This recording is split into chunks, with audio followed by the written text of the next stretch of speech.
সবুজ ধ্বংস করে চলছে নগর উন্নয়ন, কিন্তু এমনও অঞ্চল আছে যেটা সবুজের সবুজ একটু করে সবুজের ছোঁয়া পাওয়া যায়। এমনই এক ম্যানগ্রোভ অঞ্চল সুন্দরবন, আর সেই একটুকু সুন্দরবনই এবার বেহালা ক্লাবের ভাবনায়। আসুন কথা বলি এখানকার পুজো উদ্যোক্তার সঙ্গে, তার থেকেই জেনে নিই বিস্তৃত। দাদা, এবার কত বছর হলো? বেহালা ক্লাব সর্বজনীন এবছর হচ্ছে স্বামীজির 80তম বর্ষে পদার্পণ।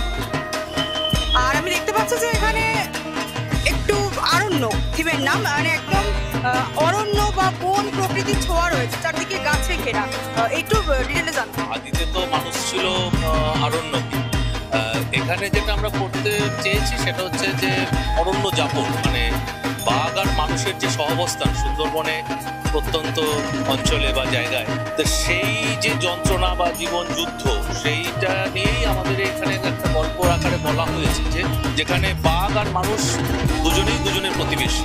পাশাপাশি একটা বড় বিষয় আমরা এখানে তুলে ধরতে চেয়েছি যে সুন্দরবন একমাত্র জায়গা যেখানে হিন্দু মুসলমান একসঙ্গে পারস্পরিক কাঁধে কাঁধ মিলিয়ে তারা ওখানে অবস্থান করে এবং একই দেবীর আরাধনা করে। সেটা যেমন হিন্দুরাও তার আরাধনা করে, মুসলিমরাও তার আরাধনা করে। এবং আমাদের যে শিল্পী প্রদীপ দাস যে মণ্ডপটা বানিয়েছে, সেই মণ্ডপের চালচিত্র বা ওপরের যে তার যে কারুকার্য, তার মধ্যেও মন্দির এবং মসজিদকে পাশাপাশি আমরা রাখার চেষ্টা করেছি। এই সব মিলিয়েই আর কি আমাদের শিল্পী প্রদীপ দাসের এবারের ভাবনা আরম্ভ।